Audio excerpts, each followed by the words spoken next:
se retrouve en direct pour Chronocac. La Bourse de Paris démarre sa séance.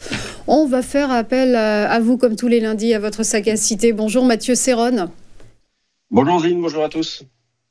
Vous êtes trader pour compte propre. L'indice parisien n'a donc guère fait preuve d'inspiration vendredi, les opérateurs ayant les yeux rivés sur la réunion de la Fed demain et après-demain.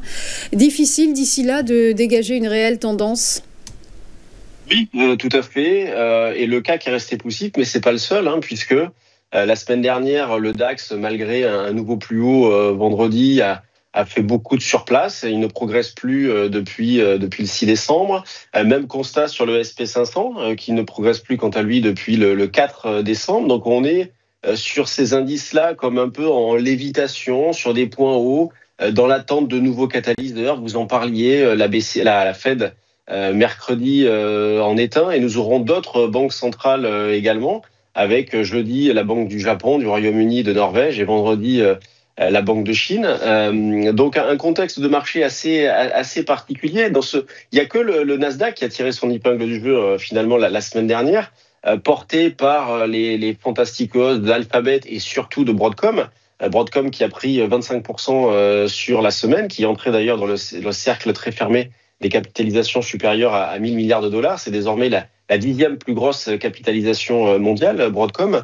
Pendant ce temps-là, le CAC, lui, reste freiné, plombé par le contexte politique. Et puis, c'est pas la nomination de François Bayrou ce week-end qui va changer quoi que ce soit, au contraire, puisqu'on a déjà le Parti socialiste qui a annoncé être dans l'opposition. Donc, on pouvait imaginer un bloc centriste un petit peu durable. Ils volent déjà en éclats. Et ce qui est un petit peu dommage, vous voyez, dans la mesure où sur les petites et moyennes capitalisations, eh bien, on constate des choses intéressantes depuis un certain temps. On sent que les prises d'initiative sont là, les prises de risque sont là. Donc, est-ce que le CAC va emporter un petit peu tout le monde? Alors, pour l'instant, le CAC est à l'équilibre. On est en repli, on est sur le futur à 7385.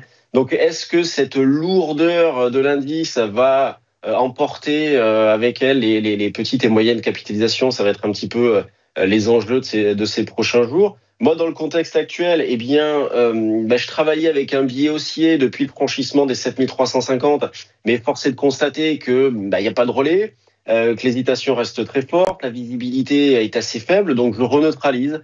Donc je vais reprendre un travail aussi bien à l'achat qu'à la vente. À la vente, tant qu'on est sous les 7520, donc les plus hauts récents, et puis à l'achat, tant qu'on est au-dessus de la zone des 7250, 7230 points. Donc vous voyez, sur le fond, c'est neutre avec un biais baissier, et à court terme, on tend vers le neutre. Donc on n'est pas sur des indications directionnelles extrêmement claires. Donc moi, pour ce début de séance, je suis prêt à acheter vers les 7350. Et puis à vendre à partir des 7420 jusqu'à éventuellement les 7450. Mais vraiment, dans cette phase-là, je pense qu'il faut faire preuve d'opportunisme. Nous aurons également les échéances vendredi, donc échéances très importantes dans la mesure où on aura les futurs, les options de nombreux indices, donc avec éventuellement des pressions techniques qui peuvent augmenter un petit peu d'ici là. Donc c'est vraiment la confusion qui domine sur les marchés et plus précisément sur le CAC, avec une absence véritable de conviction, des intérêts spéculatifs, j'en parlais, sur des petites et moyennes capitalisations, donc à voir ce qui va se mettre en place aujourd'hui avec le petit repli attendu à l'ouverture, et vraiment travailler les deux sens. Et vraiment, dans ce genre de configuration-là, j'en parle régulièrement sur votre antenne, mais les options sont très intéressantes, et moi je m'en sers vraiment pour fermer des risques, considérant que y a une absence de tendance, donc on n'a pas des probabilités de réussite qui sont extraordinaires. Donc j'en profite sur toutes mes prises d'initiative, aussi bien à l'achat qu'à la vente. Je ferme les risques avec les options, d'autant plus que, vu le contexte, la volatilité implicite est assez faible, donc les achats d'options ne coûtent pas cher. Donc ça permet vraiment de fermer les risques avec les options, de tenter des petites choses sur les futurs, mais avec des expositions qui, au vu du contexte, sont plutôt petites. Merci beaucoup pour votre éclairage, Mathieu Serron, et belle journée à vous. À suivre, après une nouvelle pause, les valeurs qui bougent, c'est dans un instant, et ce seront les market movers. À tout de suite.